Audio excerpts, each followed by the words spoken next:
Hello everyone and welcome to Daily News Simplified, your one-stop solution for the detailed analysis of current affairs which are published in the daily edition of the Hindu newspaper. Articles dated 1st of May 2023 are displayed over your screen and the time stamping along with the notes in PDF and Word format with respect to today's discussion are given in the description box. So let us begin with the first article for the day. The lead article for today's discussion is based on the upcoming visit by India's Defence Minister Rajnath Singh to the nation of Maldives. Now, in this context, we are going to look into all the related historical, cultural, political, as well as economical relationships between India and Maldives in today's discussion. India, as per the context, is going to hand over a fast patrol vessel as well as a landing craft to Maldives as India's gift on the defense partnership. Now, with respect to the syllabus mapping, international relations comes under the General Studies Paper 2 in the mains examination under the heading of India and its neighborhood. As far as neighborhood is concerned, so as we know that Maldives is the second nation that does not hold a land border with India apart from Sri Lanka. The second heading comes under the bilateral and the regional or the global groupings where these two nations and their relationship could be asked. UPSC in the past has asked multiple times the question related to the bilateral relationships of India with respect to many other countries. For example, in 2019, they asked a question on the India's relationship with Japan.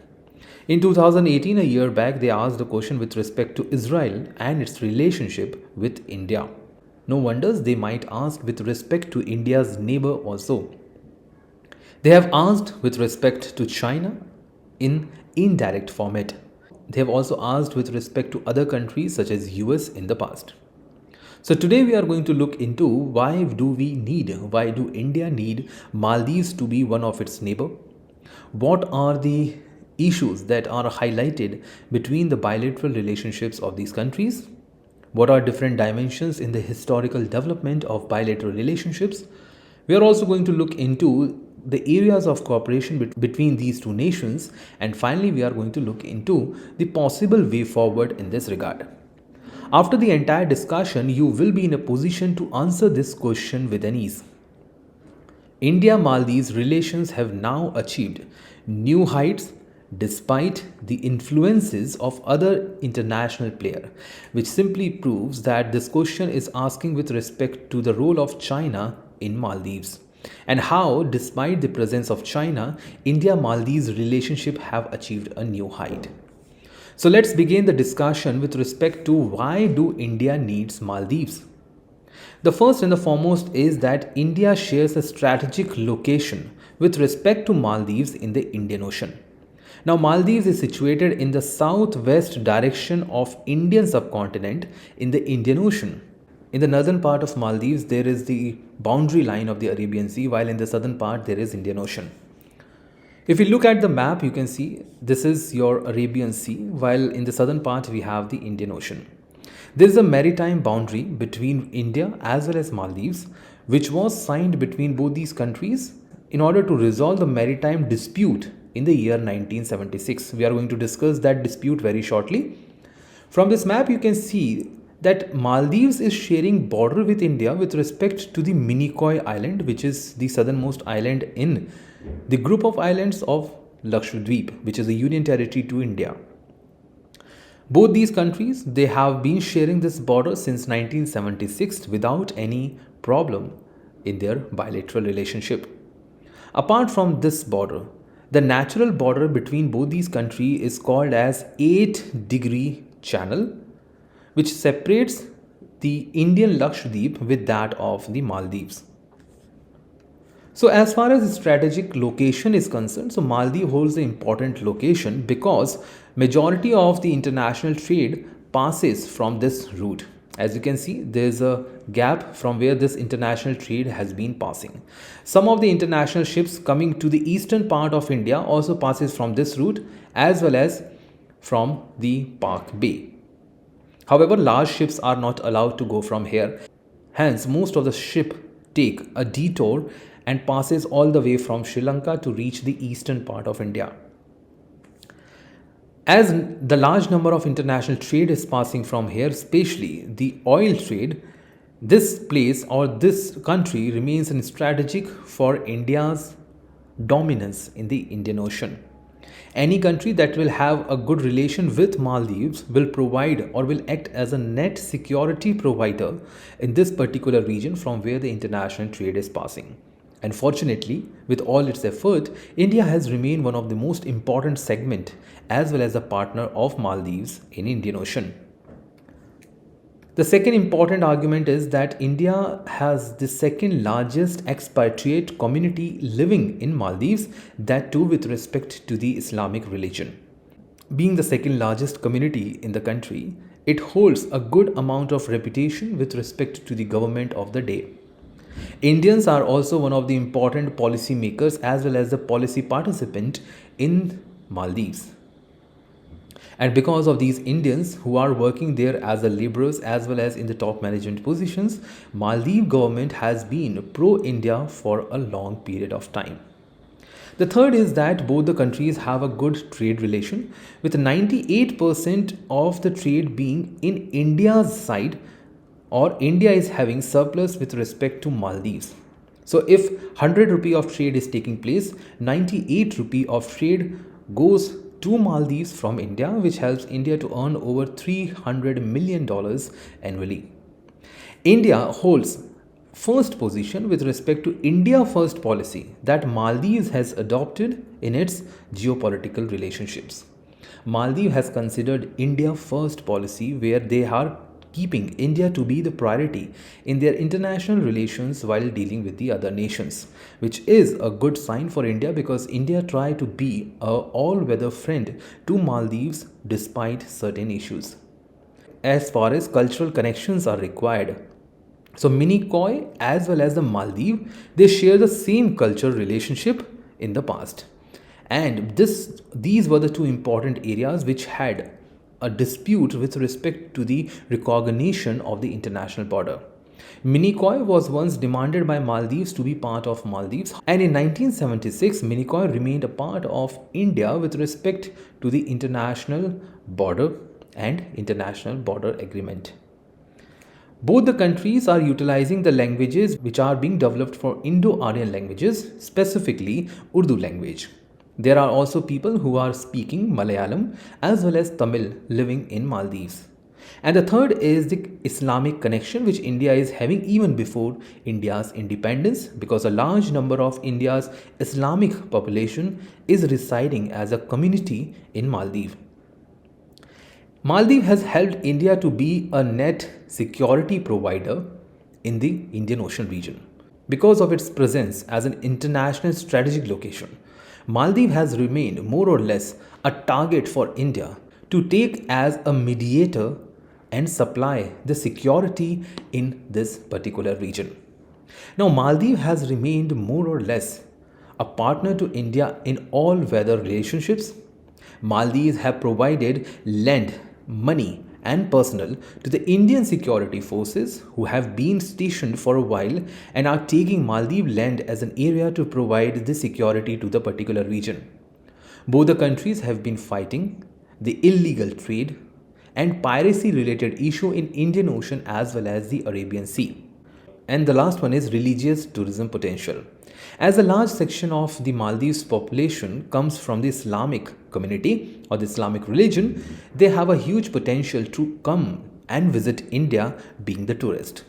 Although Maldives itself is a tourist destination, however, the location of large number of Islamic tourist sites as well as the religious places like Sufi shrines in India has attracted a large number of Maldivian population to India. Now coming to the important pointers that what are the fields of communication between these two countries. The first one is the cooperation at UNGA or United Nations General Assembly. India has cooperated Maldives to win a seat in the United Nations General Assembly which it was denied previously out of the internal conflict. This actually has helped India to gain Maldivian support for its permanent seat at United Nations Security Council. Then comes that India has signed a comprehensive action plan for defense in 2016 with the Maldivian government. Now, the best benefit of this has been that India now can station its defense forces for the temporary reason as well as for the security provision in the Indian Ocean using the Maldivian land. This cooperative action plan has also allowed Maldives to buy important defense equipments for their planning. India is now providing 70% of the defense personnel the direct training for the Maldives. So Maldivian defense personnel are visiting India. Out of every 100 batch, 70 of them are getting training in India with Indian Air Forces. In terms of the international cooperation on the climate change, both the countries have signed a mutual cooperation agreements in order to support each other to fight global warming as well as to reduce down the rise of sea level. Now please understand this that Maldives is a coral island country. The height of Maldivian islands is very low. Apart from that, this area is subjected to the high sea level rise. If things are not being controlled, what will happen? The island country will be submerged under the ocean water. So both India and Maldives are now cooperating each other under the United Nations Framework Convention on Climate Change. Especially, they stand resolute and support each other on the Paris Climate Deal. In terms of the older relationship, so the diplomatic relationship between both these countries date back to 1966 when Maldives was decolonized from the British rule. Yes, British was the one which was colonizing the Maldivian state. So in 1966, after this, India was one of the first nations to recognize Maldives as an independent nation and set up a diplomatic relationship since then. India has been cooperating Maldives on multiple fronts. For example, India was the first one to assist Maldives in 2004 tsunami crisis where millions of people were affected. As well as when there was a water crisis, a problem that Maldivian didn't have even water to drink. Forget about the other important uses. India came forward to provide the drinking water to Malé, that is the capital city of Maldives, in 2014. India and Maldives have signed a maritime boundary treaty in 1976. As you can see in this map, this red dotted line shows the maritime boundary between India and Maldives. The area on either side also includes the exclusive economic zone of these countries. In 1988, because of the internal crisis in Maldives, India had to go for Operation Cactus, where Indian armed forces foiled the military coup by the opposition or the rebel forces. In order to understand more, Operation Cactus of 1988 was undertaken by the Indian military as its separate operation, where the objective was to fail the Maldives coup d'etat attempt. So what actually happened is that there was a businessman, Abdullah Lutfi. He wanted to remove the legitimate Maldivian government through an attempt to remove Mahmoud Abdul Gayoom and its government. But Indian army forces came to rescue. They fought with the People's Liberation Organization of Tamil Elam or Plotties, which comes or have their origin from Sri Lanka. And they were helping the Abdullah Lutfi. So Indian forces fought the Plotty, and because of that fight, Indian forces were victorious. Abdul Lutfi was arrested, and as you can see in this picture, Indian forces have taken control of the rebellion people. Because of that, India-Maldives relationship have reached a newer heights. Apart from that, India has also been helping the Maldivian cricket team to get the capacity building, the one which India has already done with respect to the Afghanistan cricket team. India has already announced an overall $1.4 billion financial package for the Maldivian. This $1.4 billion package comes in the form of budgetary support from the Indian government, buying of the treasury bills from the Maldivian government and giving them funds, which is like an international debt, providing the currency swap agreement so that Maldivian government does not feel the pressure of higher trade deficit, which is close to 98%, as well as providing the concessional line of credit at a very conventional interest rate.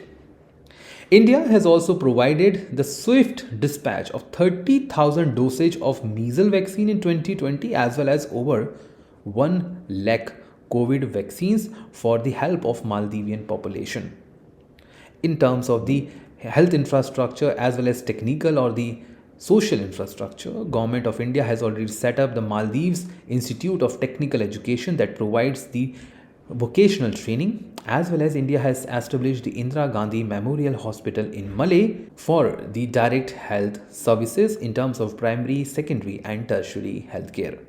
In the last, both the governments are sharing a high degree of international trade, which is around $330 million with a trade benefit or the trade surplus to India. Now, with multiple levels of cooperation, India is also working on the ongoing projects in Maldives to a very large extent, which proves through these examples. Now, India is also constructing a new consulate at Adu city, which actually alleged India to be indulging too much into the internal politics of Maldives. India has been providing water and sanitation projects in the 34 islands of Maldives. There is Adu development project where road and reclamation projects is being undertaken, which was also protested by the opposition parties in Maldives. There is a cancer hospital which is being constructed at Lamu. There is Gulhi Falu port which is being under constructed by India. There is Halu Malay cricket stadium which is being created where India is also providing capacity building to the players. There is airport redevelopment project at Hani Madhu and Gan. And lastly, Government of India is also providing Greater Malay Connectivity Project because as it is an island country, so connecting different islands of Maldives remains an important point for the infrastructure development. Now, despite all these levels of cooperation, which seems to be very high in terms of economic, social, cultural, as well as political areas, there are certain issues faced between these two countries. The first one is the recent India Out campaign, which was run by the opposition forces in Maldives. Now, many opposition forces held that India is entering too much into the political dimensions and is providing large number of international bilateral trade just to control Maldives economy as well as polity.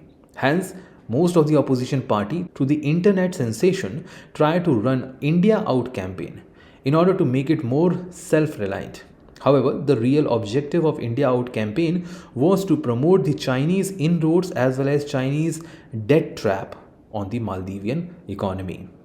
The second issue was the visa issue, where the erstwhile Maldivian government denied visa to the soldiers as well as the defense personnel who were visiting Maldives for the capacity building, joint training, as well as the transfer of defense equipments.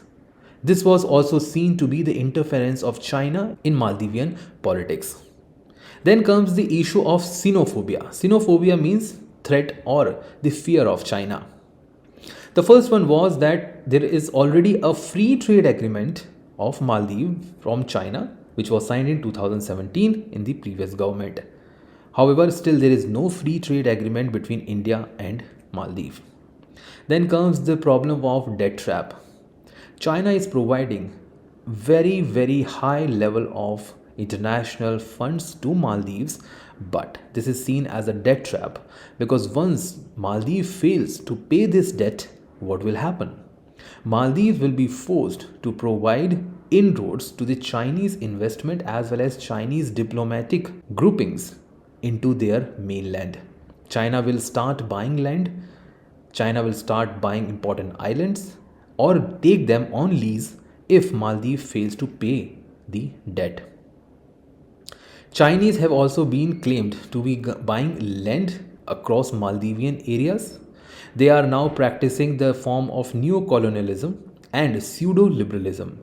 Although China is saying that they are being liberal, they wanted to go for the capitalist model and they just want to provide all forms of capitalist development and the economic development of Maldives. Ultimately, they are going for the liberalism. However, the real sign is that they are following the pseudo liberalism or the fake liberalism. Their entire focus has been to promote the neo-colonialism. It is an ideology which has been now developing across Asia and Africa, where the rich countries are buying land, the rich countries are providing money, and in returns, they are providing the debt trap to the smaller countries.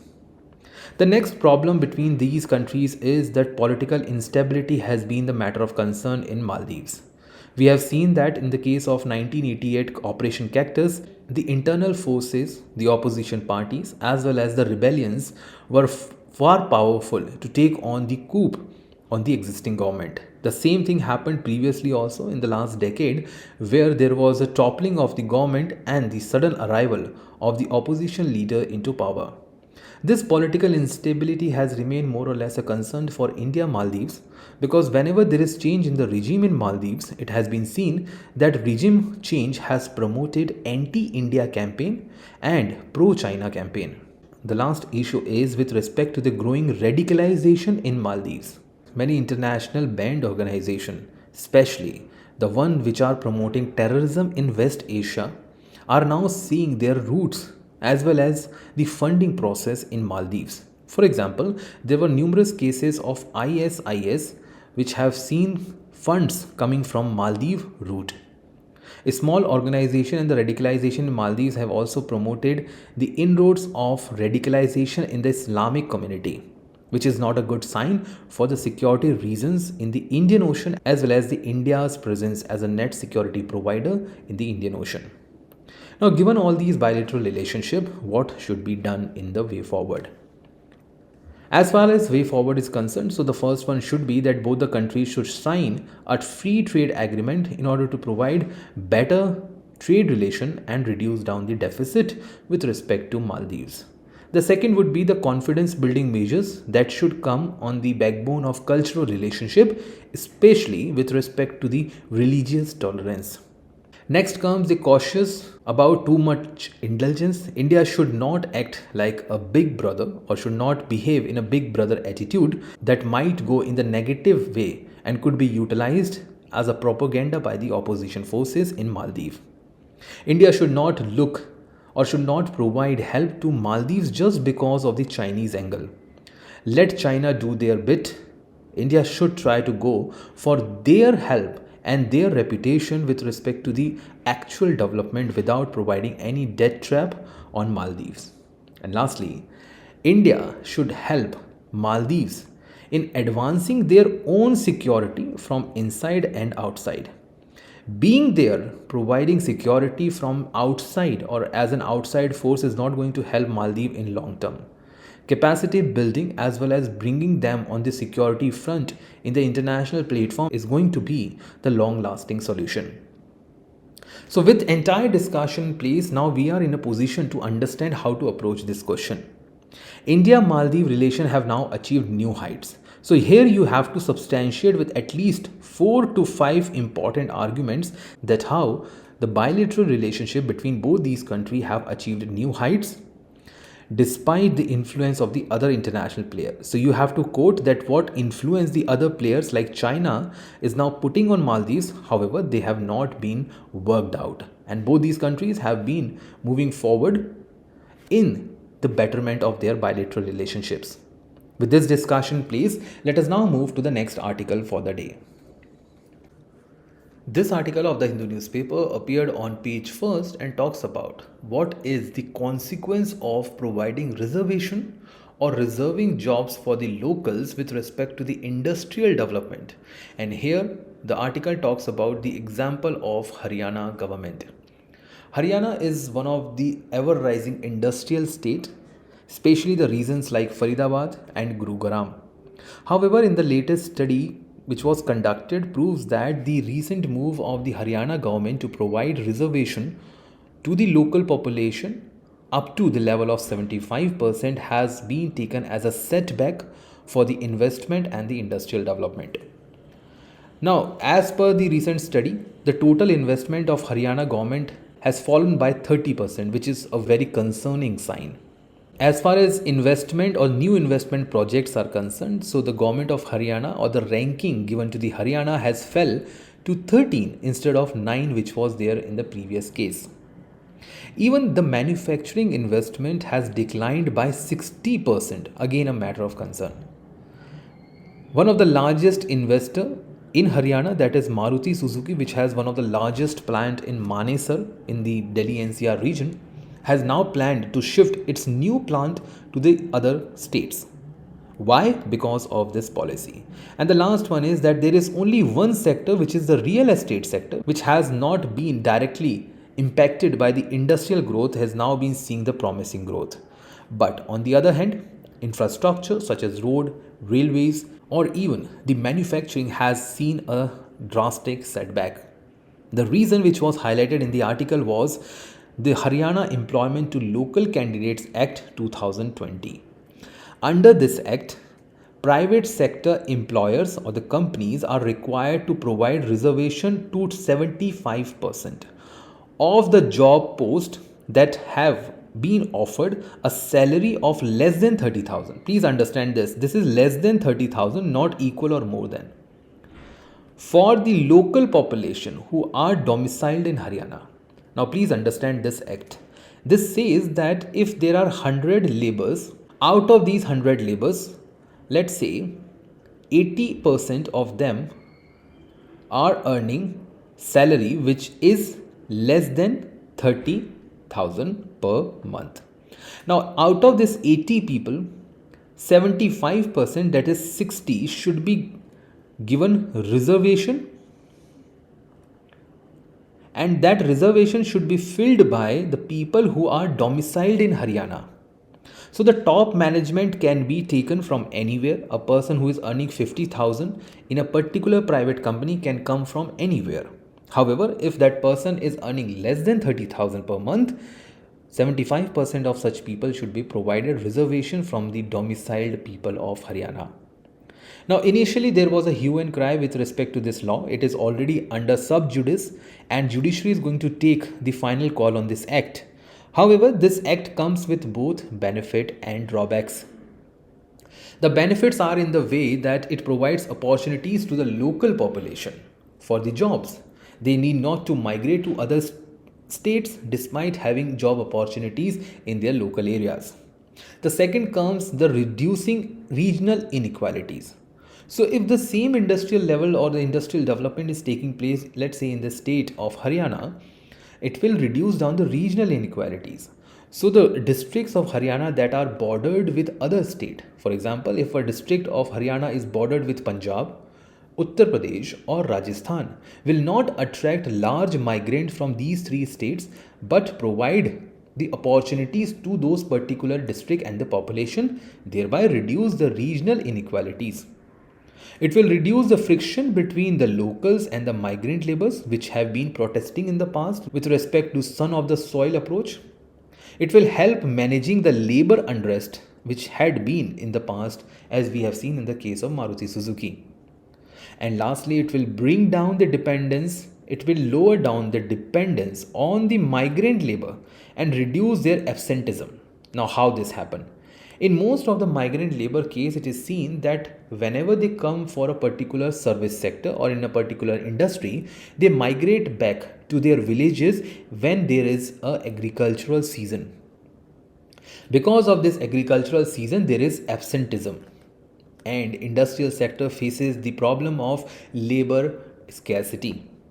So providing a reservation till 75% will definitely attract that labor which is locally available and is not going to shift seasonally for their particular work. However, despite all these important benefits, there are certain drawbacks. And these drawbacks are as follows. The first important issue is that it drives away the investment. As we have seen in the case of Haryana, such mandatory quotas for job has now attracted punishment from the officials for not complying with the law.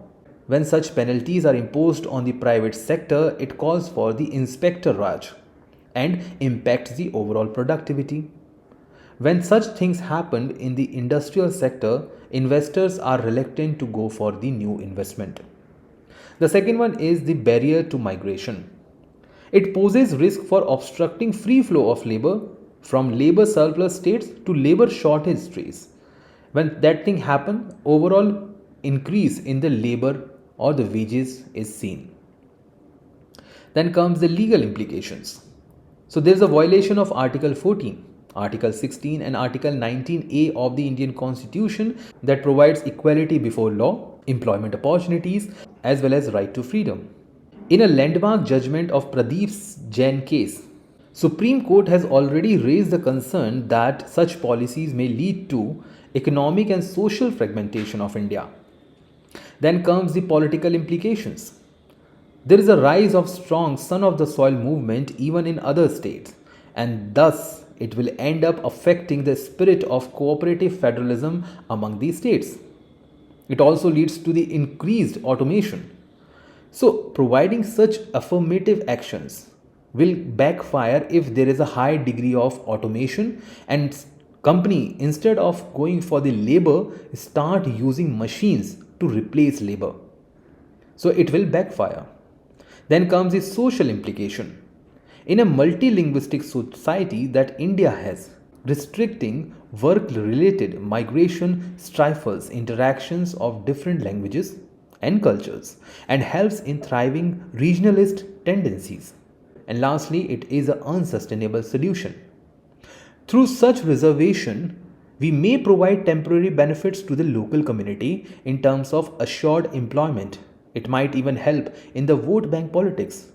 But it will not help in addressing the basic issue that are responsible for low employment growth across states and even at the macro level.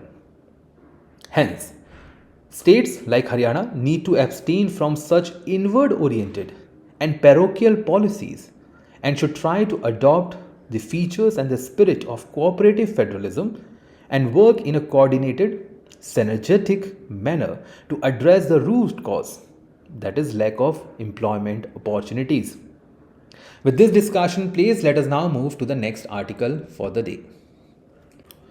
This article of the Hindu newspaper appeared as a part of editorial where the writer S.V. Subramaniam has called for important issues which were highlighted by the Prime Minister with respect to the sustainable development goals in India and how and what should be the strategy to apply for their better performance.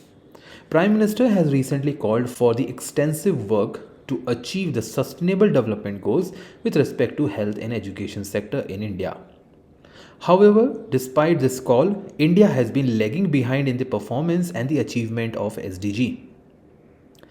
The reasons for non-achievement of the SDGs are as follows. The first is it is hard to cater 1.4 billion population in a very short period of time, that is only 15 years, because SDG started in 2015 and had been extended to 2030.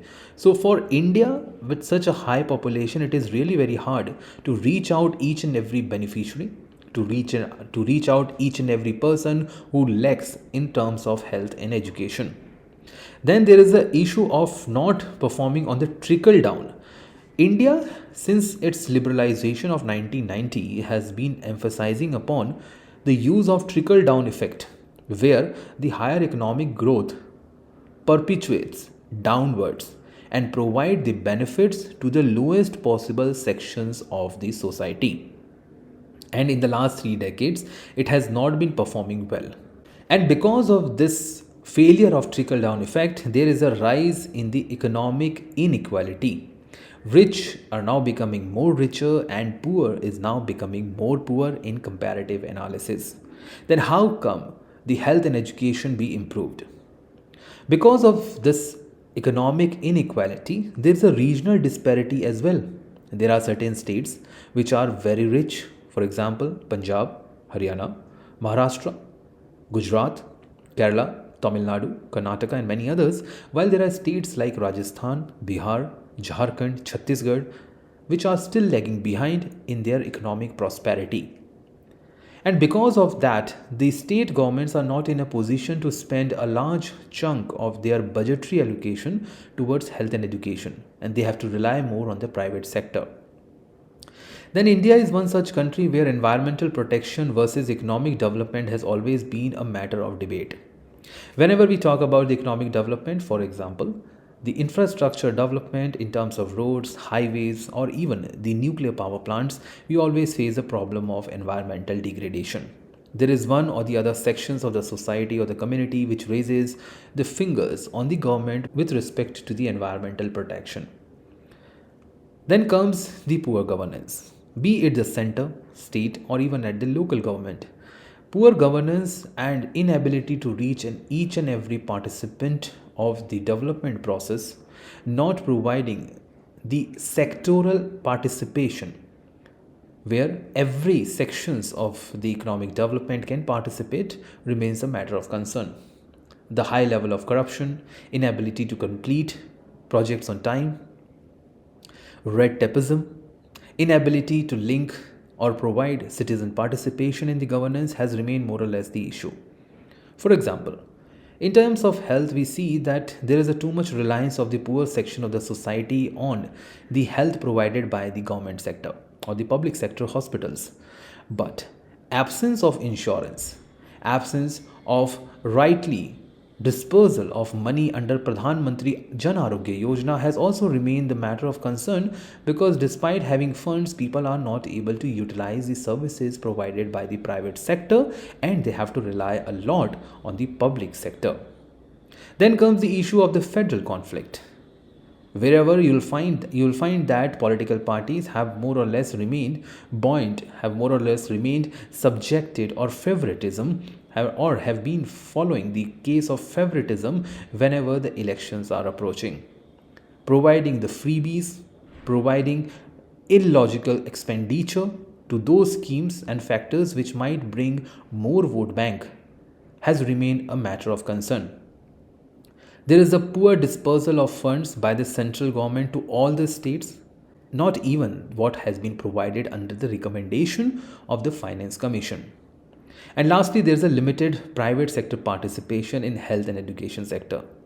Most of the health being provided by the private sector remains largely into the metropolitan towns and the tier 1 or tier 2 cities.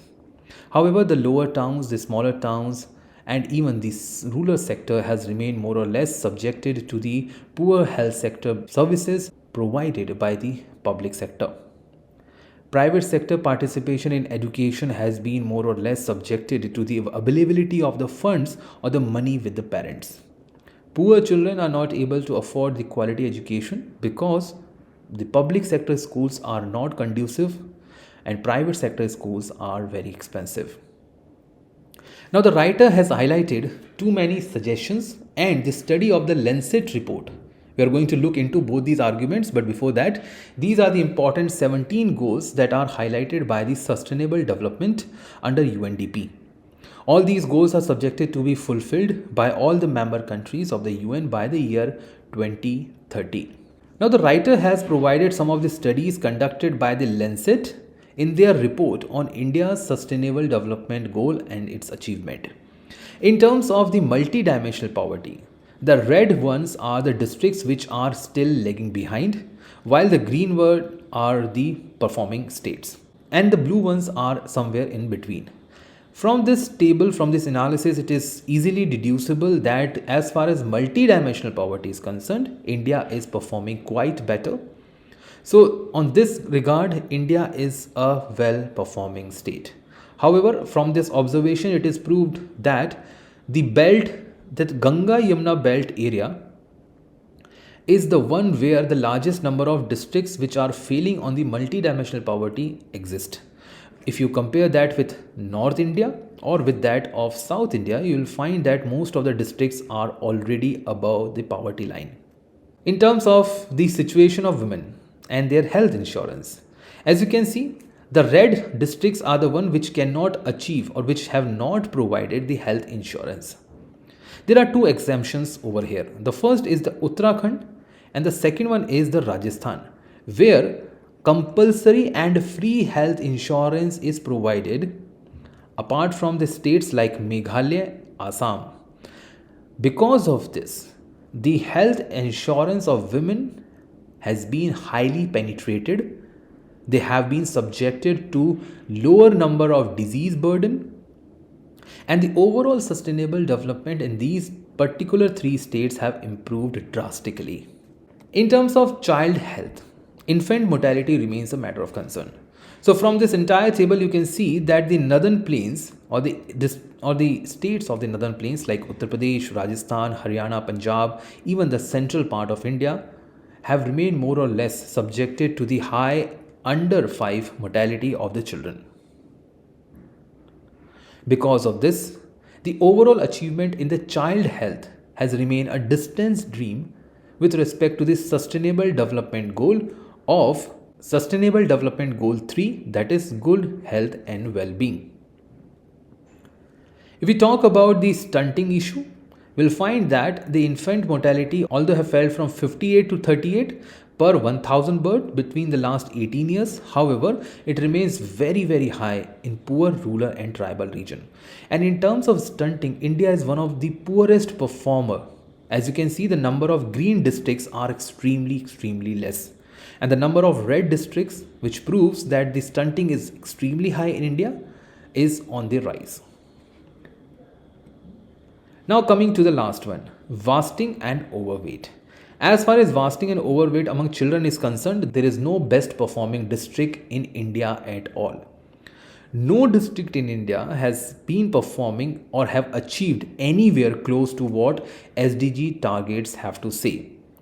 So because of this analysis, it simply proves that in terms of the SDG goal 1, that is to reduce the poverty, India is far better and performing well. The same is true with the SDG 2. But in terms of the health and the well-being, India is far better than most of its competitors in South Asia. Now the point is that what can we learn from the COVID preparedness as per the writer? So writer has suggested that there are 4 pillars that should be followed in order to provide COVID-like situation and India's performance for fighting health. The first is decision making. So the decisive leaders are required, be it the Prime Minister, Chief Minister. Governance should be coordinated across different levels, that is center, state and the local.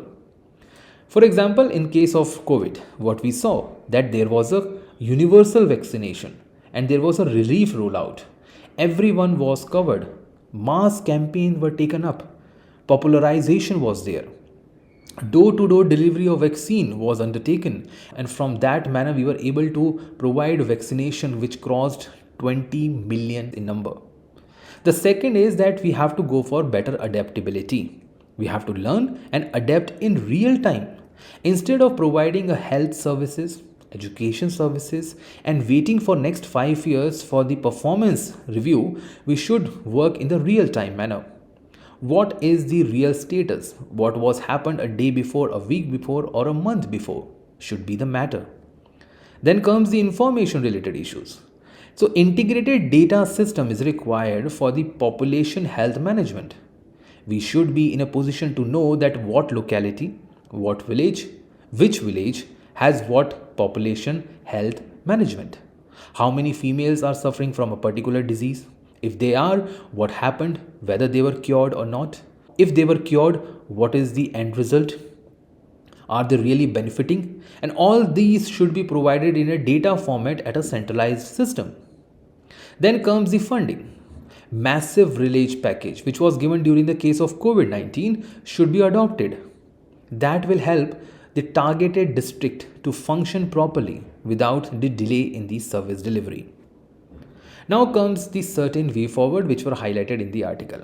The first is innovative governance at unprecedented scale, which means that e-governance should become a part and parcel of even the health and the education right now. We need to go for competitive priority. What should come first? Should we focus on the upper secondary or the primary education? What should be the highest level of education that should be taken as a priority? What should be the priority, primary health, secondary health or the tertiary health? And if that priorities are set, we should start functioning on that. We need to fill the institutional gaps between public and private, center, state and the local, as well as the contribution made by the NGOs. Then comes the entrenching inequalities across caste and location. Caste and location should not be a hindrance in the overall development of the education and health. For example, we see that there is a caste discrimination in terms of education, especially in the primary and the secondary schools. Even in the case of midday meal, we see that there is a caste level discrimination between the children. That should not be the case. Then comes the partnership and participation, which is critical to the informed policy. So, partnership here means both private plus public sector.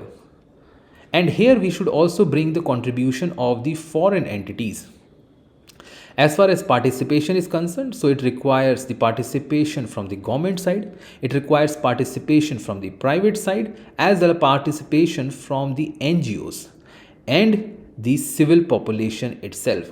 So it should be a bottom-up approach which should be adopted in order to provide the far better results in terms of health and education on sustainable development goals.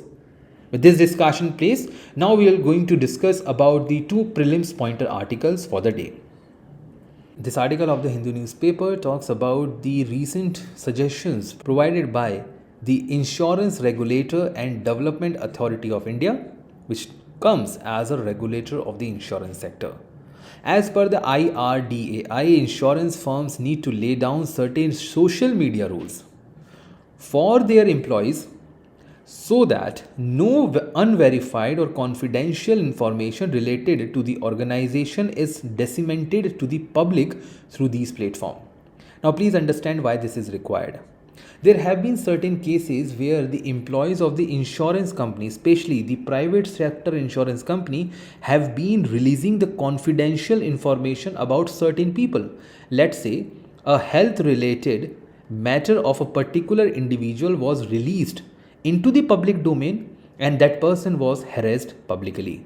Secondly, a confidential information with respect to the organization was also released, which might impact the working of the company, especially in the stock market. So, such information should not be released on social media. That is the reason why IRDAI has came with a particular social media guidelines for the employees of these companies. Now, as far as this content is concerned, it is not required for you to understand with respect to the mains examination. It is more a corporate governance issue that should be avoided. But we should know about this regulatory body. So, IRDAI was created under the Ministry of Finance as a statutory body, that is a body created by the law of the Parliament, as per the Insurance Regulatory and Development Authority Act, which was enacted in 1999. It is a 10-member body which includes a chairman, 5 full-time and 4 part-time members which are appointed, because appointed related questions have been asked by UPSC in the prelims. These are appointed by Government of India. The most important function of IRDAI is to regulate and license the insurance and the reinsurance industries. For example, they will regulate the Life Insurance Corporation of India. They might regulate the General Insurance Corporation of India. And regulator here simply means that they will conduct the rules, that they will lay down the rules for the conduct of these companies, as well as providing license to the new player in the industry. And lastly, they will maintain the insurance repository. So whatever insurance a person is going to take, for example, motor insurance, life insurance, or any other particular insurance, will be contained in a particular database, which is known as repository. And IRDAI will maintain that repository about the number of insured people in the country. With this discussion placed, let us now move to the last article for the day, which is with respect to a Thrissur Pooram celebrated in the state of Kerala. Now, this article is important with respect to your art and culture in the prelim examination. This is a temple festival known as Pooram. Why it is known as Thrissur? Because of the place where it is being conducted, which is Vadakunanathan, which is a Shiva temple in the place of Thrissur in the state of Kerala. So from Thrissur place comes the Pooram, that is a Thrissur temple festival or Thrissur Pooram. It is celebrated when moon rises to the Pooram star in the Malayalam, which is Kerala, of course, Malayalam calendar month of Medam. As far as history is concerned, so for the first time at a large grandeur scale, it was celebrated by Ramavarma IX, who is also known as Sangthan Thampuran and was the Maharaja of Cochin. There are three important unique points with this festival. The first, everything which is used in this festival is not used twice. Everything is prepared from the scratch. Second is, there's an important key term known as Netti Patham, which means elephants which are being dressed with caparison. As you can see in this image, these are the number of elephants which are being used for the celebration, and they are having the caparison, which is a golden kind of cap in front of their head. And then there is Kudamatam ceremony. As you can see on the screen, this is the Kudamatam ceremony which is being celebrated in this particular temple festival. Under this ceremony, number of elephants representing different temples are being lined up. There are umbrellas and there are elephant bearers which are being used for the celebration. With this discussion place, now we come to the end of today's Daily News Simplified. To learn more, follow our channel, subscribe to this channel, as well as stay tuned for more such updates. Thank you.